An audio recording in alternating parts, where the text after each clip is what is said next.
కుయుక్తులు ఇక మొత్తానికి ఇక ఈ యొక్క టీడీపీకి కూటమికి సంబంధించిన నాయకులు వైఎస్ఆర్సీపీ కార్యకర్తల మీద అనుచరుల మీద దాడికి పాల్పడతా ఉన్నారని చెప్పేసి ఇక్కడ కథనం.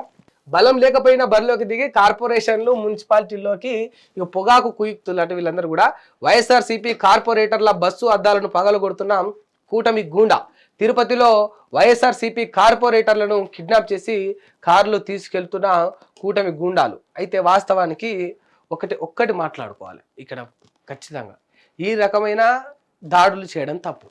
బట్ దీనికి ముందు ఒకసారి ఒక 8 నెలలు 9 నెలలు వెనక్కి పోయి వైఎస్ఆర్సీపీ గవర్నమెంట్ ఉన్నప్పుడు లెక్కలు చూసుకుంటే కర్మఫలం అంటారు చూసావా, అంటే మనం ఏది ఇచ్చినో మనకు అది అదే తిరిగి వచ్చును అంటారు.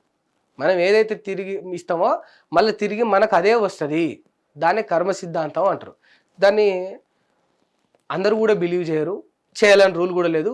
కొందరు అయితే చేస్తారు. వాస్తవానికి ఎందుకు కొందరు చేస్తారంటే గిట్లాంటివి చూసినప్పుడు ఆ కొందరికి నమ్మాలనిపిస్తుంది. అరే గతంలో గాలు గట్టినే కొట్టిరు గారా, చితక బాదిరు గారా, గీళ్ళు గందిగా కొడుతురేమో అనిపిస్తుంది. ఒక రకంగా ఇది కర్మ సిద్ధాంతం అయినప్పటికీ రెండో రకంగా ఏం చూసుకోవాలంటే సరే వ్యక్తిగత జీవితాల్లో కర్మ సిద్ధాంతం పనిచేస్తుంది, కానీ రాజకీయ విషయాలకు వచ్చేసరికి నాయకులు, అధికారులు, చట్టాలు, కోర్టులు, పోలీసు రంగం ఇవన్నీ ఉంటాయి కనుక మోస్ట్ ఆఫ్ ద టైమ్స్ న్యాయము అన్యాయాన్ని మనం లెక్క కట్టుకోవాలి. ఎందుకంటే గతంలో వాళ్ళు కొట్టిరు కదా, వీళ్ళు కొడితే కూడా మనం గట్టినే చూసుకుంటూ ఊకుందామంటే ప్రజాస్వామ్యం నిజంగా కూని అయిపోతుంది. నిజంగా వైఎస్ఆర్సీపీ అధికారంలో ఉన్నప్పుడు ఇటువంటి దాడులు కొన్ని 100 జరిగినాయి.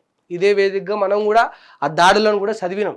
కిడ్నాపులు ఇప్పుడు ఏదైతే కిడ్నాప్ అని రాస్తా ఉన్నారో, ఇప్పుడు తిరుపతిలో వైఎస్ఆర్సీపీ కార్పొరేటర్ని కిడ్నాప్ చేసి కారులో తీసుకెళ్తున్నారని రాసినరో, నిజంగా గతంలో వైఎస్ఆర్సీపీ నాయకులు కూడా ఎంతో మంది ఇట్లా డైరెక్ట్ కిడ్నాప్ చేసిన వాళ్ళు కొన్ని 100 మంది ఉన్నారు. 100 కేసులు ఉన్నాయి.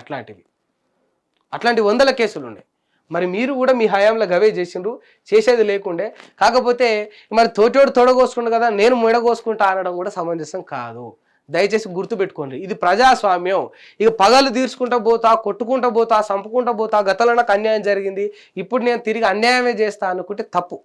మనకు ప్రజలు ఒక స్థానాన్ని కల్పించిండ్రు, దానికి ఒక గౌరవం ఉన్నది, ఒక పద్ధతి ఉన్నది, చట్టాలు ఉన్నాయి. ఇక మరి చట్టాలతోటి వీటితోటి ఏం పని లేదు అని అనుకుంటే ఇక ఒక బూతు మాట వస్తుంది కదా, మనం అట్లా మాట్లాడొద్దు కదా. పోన్రి ఈ దేశంలోకి ఎంచెల్లి, ఈ రాష్ట్రంలోకి ఎంచెల్లి బార్డర్లు దాటి పోయి పాకిస్తాన్లో జావుండ్రి. నిజంగా చెప్తా ఉన్నా, పోయి పాకిస్తాన్లో జావుండ్రి. చట్టాలకు, రాజ్యాంగానికి, ప్రజాస్వామ్యానికి, ప్రజలకు రెస్పెక్ట్ ఇవ్వకుండా ఇష్టానుసారంగా వ్యవహరించే రాజకీయ నాయకుడికి ఎవరికి కూడా ఈ రాష్ట్రంలో, ఈ దేశంలో ఉండే హక్కు లేదు.